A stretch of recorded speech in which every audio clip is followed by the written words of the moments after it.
Sometimes we see, like I said, 17, 19, 21-year-olds walking through our center, not dressed the way that you were raised to dress. Perhaps doesn't say salam to anybody. That's the biggest complaint that adults have, right? Salam nahi karte Maulana. They come in with their head down, they're all angry, they sit angry, they talk angry, they leave angry. Why are you angry, bro? You're 18 years old. Come in, say salam, how you meet, greet, this and that. No. So the entire generation is one Battamiz generation. Disrespectful. Meanwhile, he's coming in trying to find God here somewhere. He sees stares and whispers and murmurs and this and that and judging eyes. If that's the deen, no thank you. Yes, it's sometimes oversensitive. That's not my discussion tonight. It's my discussion in 2 days. But us on the outside, facing a youth on the fence of the deen, who's still trying to figure out the path, the last thing he needs is to be judged by us. Because spirituality is an inside-out process, not an outside-in process. You cannot start the judgment of spirituality on the outside. You can't. It's on the inside. These are all stories you've heard. From Bilal Sheen in the Adhan, to Salman Farsi being a non-Arab, to all these things. And when the Arabs would go crazy and say, Maulana, Rasulullah, he can't say Sheen, don't look on the outside. Because when Bilal says Seen, Allah hears Sheen. That's an inside-out process.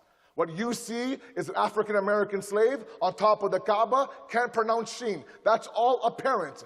But Allah sees the batin and the inner. He can see Seen and Sheen and Goff all he wants. His heart is pure. That's all that matters. The problem is that we don't have those eyes of basirat, of insight. We can't see the inner workings of an 18-year-old who might have a funky hairdo and maybe one size too small pants.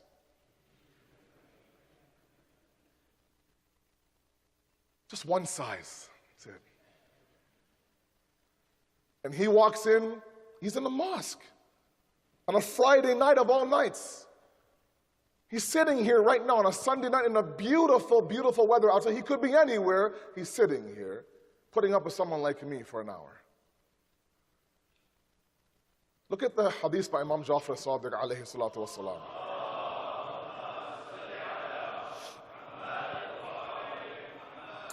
It's such a beautiful tradition.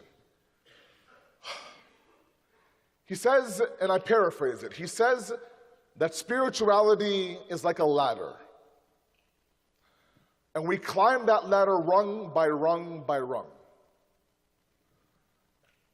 And he says that there are individuals who climb from the first rung to the second rung. Alhamdulillah, tawfiq is there, inspiration is there. They accept it, they climb up the ladder. But he says some people, what they do is that they step on the ones on the first rung to get to the second rung. And then they look down with the eyes of judgment on the first rung. And Imam Sadiq says, instead of you judging those who are lower than you, extend a hand to them who are lower than you. Pull them up to your rung, reminding yourself just yesterday you were on the exact same rung. We have a little bit more mashallah in our vocabulary. Oh my God, everyone else is hellbound but me. My beard gets a little bit thicker. And like, look at this guy. Dude, that was you yesterday, bro. You just found your beard here today. You just found that tasbih buried in your drawer today. So now, mashallah, it's attached to your hand. And that's great. I'm not saying that. But if the deen, if that newfound spirituality has caused you to look down on others, then please do the deen a favor and recheck yourself. Because when you have proper spirituality, with spirituality comes what? A level of tolerance. And a level of understanding to know that everyone's capacity to understand the deen is different. Everyone's capacity, everyone's upbringing, everyone's household environment, everyone's intelligence, everyone's demons, their skeletons, their closets, everyone is different. And you don't know what will pull them towards the deen. But what we can't do is, on a social basis, is give them every reason to leave the deen. We can't do that. Because Allah subhanahu wa ta'ala in Surah Qalam, ayat number 7, Surah Qalam, ayat number 7, for my EV guys to catch up to me. They say what? Bismillah ar-Rahman ar-Rahim. Inna rabbaka, your Lord. Your Lord is who? Oh, beautiful. He is the one who a'lamu biman dhalla an sabilihi. He is the one that knows who is what? Misguided from his path. Wa huwa a'lamu bil muhtadin. And he's also the one who knows who's guided. He knows who is misguided and who is guided. The Arabic in the verse is a'lamu, meaning he knows better. This addition of better means he knows better than who? He knows better than us. So meanwhile, while we might think that this outside apparent youth is off the path, he's very much inside what? The close quarters of Allah subhanahu wa ta'ala. The approachability of the Ahlul Bayt is all over the books. I mean, the one story we have, of many, is Mus'ab ibn Amir, a very famous story. A young kid of 18, 19 years old. He was inside Mecca when the Prophet, of course, announced prophethood. The only child to very rich parents. Very quick and very famous story. All of you know the story. Very, very rich parents. Whatever Mus'ab wanted, Mus'ab had. No questions asked. He was a shahzada of the house, mashallah. He was a prince. Mecca was not that big. Everybody knew everybody else. The Prophet of Allah knew every single family and every single person. Now, of course, this Islam is announced, and as you know, the Prophet of Allah used to what? Read the Quran out loud, and the enemies would what? Would gather around his window just to hear the beautiful recitation. It was mesmerizing.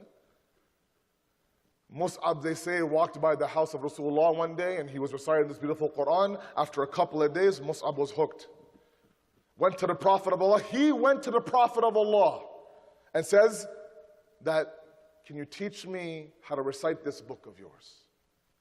Now the Prophet of Allah knows who Mus'ab is. He knows what his worldview. He knows who his parents are. Complete idol worshippers. He's a young 18-year-old who's probably, draped in brand after brand after brand. Everything was Roman back then. Rome was, of course, everything back then. He would get everything he wanted, from shoes to clothing to food, from Rome. If Mus'ab wanted, Mus'ab got it. The Prophet of Allah knew this person. He was known as a spoiled brat. But never once do we see anywhere in the books that the Prophet says to Mus'ab, Mus'ab, you're wasting my time.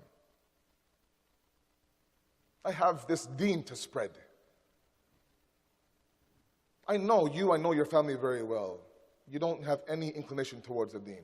You can go from here. Nowhere do we have that. In fact, the Prophet took him in. Taught him the Quran, taught him the deen. You know who Mus'ab was? Mus'ab was that ambassador to Yathrib to talk to the Khazraj and Aus tribe, and he brought a sulah, a treaty between them. And when the tribes requested the Prophet to come to Medina and migrate from Mecca to Medina to establish the Islamic government, the Prophet of Allah says that I will not come to Medina until Mus'ab gives me the green lights. He sent Mus'ab there. He taught one tribe the deen. He taught another tribe the deen. He led the first Jama'ah prayer in Yathrib before the migration. And then he wrote a letter to the Prophet of Allah. They're good to go, Rasulullah. Come to Medina. The Prophet made that migration from Mecca to Medina that our calendar is based on the letter of an 18-year-old. Whose childhood was a spoiled brat to rich parents. Approachability. Zero judgment. He saw an ounce of potential, and he grabbed it. So we cannot be individuals who might add to the problem. And I talk to myself as a person who sits on this member. And I talk to my elders who are the ambassador of Islam inside of your community. You see a new face who's 18, who might have a few holes in his face. Welcome him in. You might see a person who might have beads in his hair. Welcome him in. Take him in. Because you don't know the state of his internal movement. Sallu ala Muhammad wa ala Muhammad.